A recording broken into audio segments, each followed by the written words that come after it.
আমাদের মনে কয়েকটা প্রশ্ন আছে, তাই না? যে বিমানটা কেন এরকম পাবলিক জায়গার উপর দিয়ে যাচ্ছিল, স্কুলের উপরে কেন পড়তে হলো? তাহলে কি ট্রেনিং এসব জায়গা দিয়ে কি করা রাইট? এটার কি অধিকার আছে? বিমানে কোনো ধরনের সেই সময় মানে সমস্যা ছিল কি না? কি সমস্যা ছিল? আমরা তো জানি যে একটা ইজেক্টর থাকে। পাইলট তো চাইলে নিজেকে বের করে নিয়ে আসতে পারে যে কোনো ধরনের বিমানের সমস্যা হইলে। আপনাদের মনে আরও অনেক প্রশ্ন ছিল যে সাথে কি আর কেউ ছিল না? সাথে কি আর কেউ ছিল না?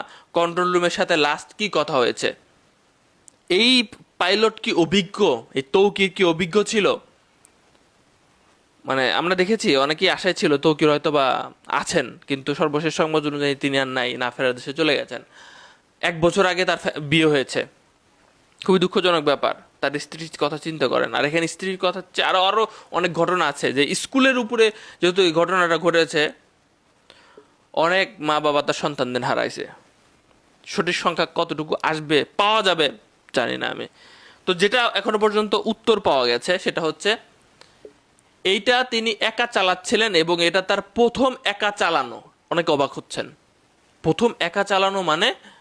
তো আবার এই এরিয়াতে কেমনি কি ভাই? আগের অনেক স্টেপ আছে, হ্যাঁ। এই একটা স্টেপে তো একা চালাইতে হবে, প্রথম তো একদিন হবে। আজকে পরিবারের আনন্দের দিন ছিল, আজকে পরিবারের আনন্দের দিন ছিল যে সে একা একা উঠবে, তার সাথে কোনো কোপাইলট থাকবে না, একা একা সেটা চালাবে। এই ট্রেনিংয়ের এটা প্রথম ধাপ, সোলো ট্রেনিং বলে এটাকে।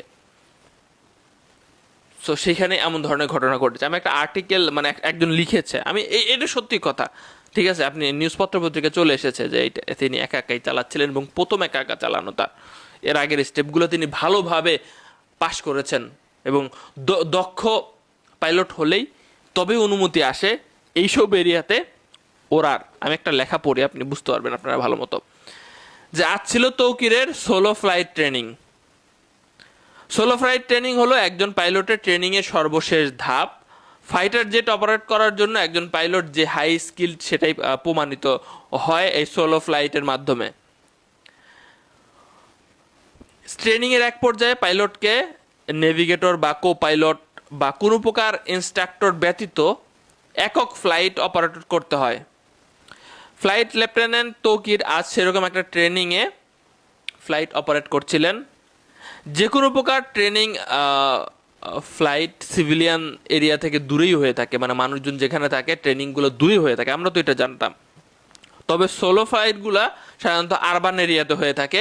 আর আরবান এরিয়াতে এ ধরনের সেন্সিটিভ ফ্লাইট অপারেট করার জন্য পাইলটকে যথেষ্ট পরিমাণে আপনার কোয়ালিফাইড হতে হয়। তো